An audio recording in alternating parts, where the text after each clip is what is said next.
All right, so now we are here with the editor of Ultraviolent. Correct. And state your name for the lovely audience out there. Ettinger, editor of Ultraviolent Magazine.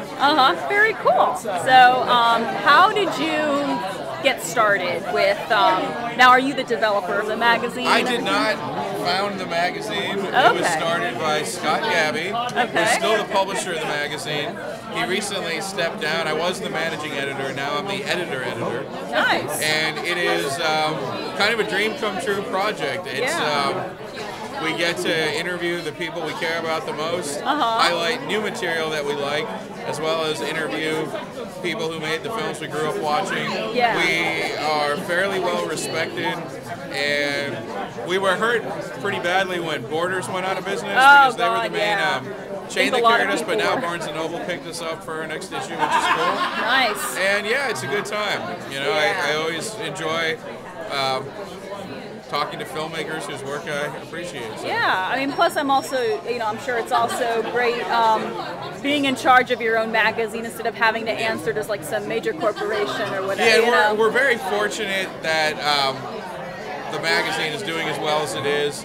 We're small enough that we're not hurt too badly when distributors go out of business, which does happen. Right. And we've been pretty successful with our distribution. Yeah. I was writing record reviews for a popular music magazine called Punk Planet, and the editor of that magazine is the one who first gave us tips on how to get bigger distribution. Yeah. And since then, it's just snowballed, and it's out there for people to enjoy. And we get contacted by people from all over the world who read the magazine, which is exciting. So.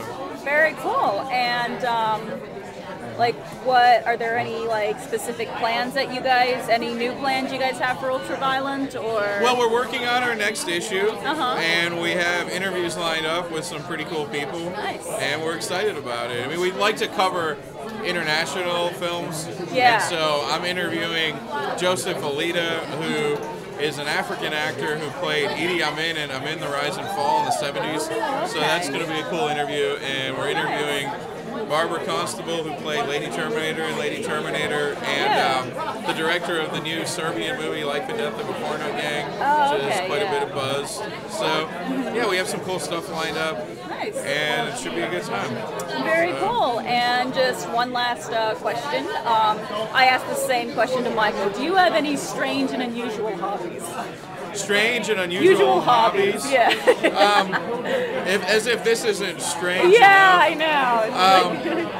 Not really. I mean, ever since I was a kid, I was into music and into movies, and those are still basically my hobbies. Yeah. To some people, I guess this is pretty strange, but no, I'm not really. I guess if there's a strange fact that kind of sort of relates to this is besides horror, and I like all kinds of movies, most kinds of movies, but besides horror and exploitation films, my next most favorite type of film is musicals, and that surprises people. Oh my goodness. See, I love musicals too, so I do a lot of theater. They're a good time. There you go. Awesome, yeah. So, yeah, but no real wild hobbies. But or none that I'll talk about on camera. But you know, you'll sit, you know, in your living room and watch Julie Andrews on the screen. And well, I remember when I was in the, let's say, 5th or 6th grade. Right. My two favorite movies were Friday the 13th Part 5, A New Beginning, and A Chorus Line. And my parents didn't really like horror movies. And I remember one time my mom was trying to bond with her son, and so she's like, I'm going to watch this Chorus Line movie. So she watched the Chorus Line with me, and when it was over, she was like, that wasn't a very good movie. Like, why do you? And I was like, Mom, it's a classic. So they didn't even understand the Chorus Line. So. Well, hey, you know what? It's interesting what you'll find out about, you know, some people at these conventions. Well, thank you very much. And one more interesting fact about me, since we're talking about me here in this interview, is I'm an attorney by day, and so I live kind of a dual life, attorney by day and whatever this is by night. Whatever this is by night. So that's all. Hey, nothing wrong with that. So. All right, so I guess if you need a good lawyer, contact you. Absolutely, you know, absolutely. Only if you commit a crime, because that's what I do. I represent people accused of crimes. So. Oh, okay.